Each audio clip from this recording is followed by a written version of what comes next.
Hi guys and welcome to the channel. Today we listen to a disturbing, true Reddit story. Sit back, relax, pop on your headphones and enjoy. Story title: The Witch in the Woods. There was a witch in the woods. I knew because Evelyn told me. She heard it from her brother, and he always told her the best secrets. So when Mommy yelled at me, I decided I'd go find the witch and join her coven. Mommy would be sorry then, because I'd put a spell on her. I wasn't sure what kind of spell yet. I figured the witch in the woods could help me with that part. So I went into the woods to find the witch. I was sure she would help me when I told her how mean Mommy was. Witches don't like other people to be mean. They like to be the mean ones. So I was going to tell the witch that Mommy yelled at me, and then the witch would help me fix Mommy good. Then we could both be the mean ones, and we would be friends forever. The sun went down and it got cold, but when I turned around to go home, I couldn't see the path anymore. So I sat down and waited for the witch to find me. I was in her woods, so I figured a black cat or an owl would tell her I was there soon. I waited a long time before I heard somebody whistling. That had to be the witch, because who else would be in the woods at night? You only spend time in the woods at night if the wolves are your friends. So I called out to the witch, "Hey, I'm here." When the witch came out of the trees, though, it wasn't what I was expecting. Witches are old ladies with green skin and warts. But the person who came out wasn't a lady. He did have warts, but his skin looked gray in the moonlight. He walked like an old witch, though, stumbling along. "Hello, little girl," he said. He grinned at me, and he was missing a lot of teeth. That made me feel better, because witches are always missing teeth. Everybody knows that. So I smiled back at him and said, "Hi, my mommy doesn't want me anymore. So I came to look for the witch in the woods." The witch's grin got even bigger.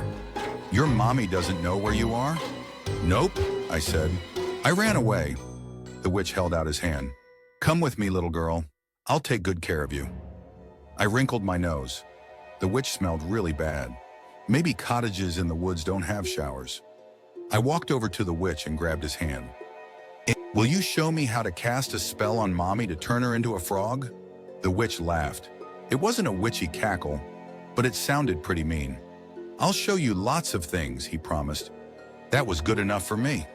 The witch led me further into the woods and I smiled. Soon Mommy would be really sorry for yelling at me. Next up is story number 2, a creepy encounter in a China hotel.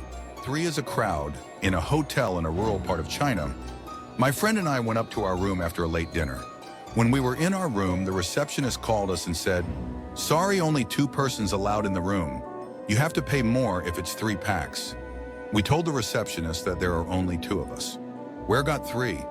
But the receptionist insisted again that on the corridor camera, she saw 3 people enter our room. I told her to come up and check if she doesn't believe. She suddenly went quiet and said she was mistaken and apologized. The next morning, my roommate told me that we should check out ASAP. The whole night, he kept dreaming of a lady sitting on the chair or at his bed staring at him. After we left the hotel, he told me he felt and heard someone behind us following us back to hotel. But every time he turned around, there was no one there. Next up is story number 3, dead lady screaming at me. Thought I would share this. I rented a condo in Hawaii at the Hilton Turtle Bay on the north shore of Oahu. FYI, can get a condo for a week on the hotel grounds for cheaper than a 2-day stay at the hotel. I arrived from Cali, put my stuff down and headed out for the beach. After dark, I came back and eventually went to bed. The main bedroom was upstairs. As I am trying to go to sleep, a woman screams at me from a couple feet away, telling me to leave. It was more like, "Get the fuck out." I am shocked and rattled a bit. Say to myself, hypnagogic or whatever it's called, hallucinations, and try to make myself go back to sleep. Fall asleep and get screamed at again a few minutes later. Get out of the bed saying to myself, "Shit, rented a haunted condo." I then say, "I am not leaving. I've paid for a week, leave me alone, and I won't sleep in your bedroom, but I'm not leaving." The next day, my good friend shows up. I tell him he can sleep in the main bedroom. He gives me a calculating look. So that night, after some fun adventures, he heads upstairs to go to sleep. I sit on the couch watching the news. He comes walking down about 30 minutes later and says I am a serious dick for not warning him. I innocently ask him what he is talking about. He says some lady was screaming at him upstairs. I crack up and tell him he is going to have to sleep on the couch. Thanks for watching, guys. If you enjoyed this episode, please like and subscribe. All support is much appreciated.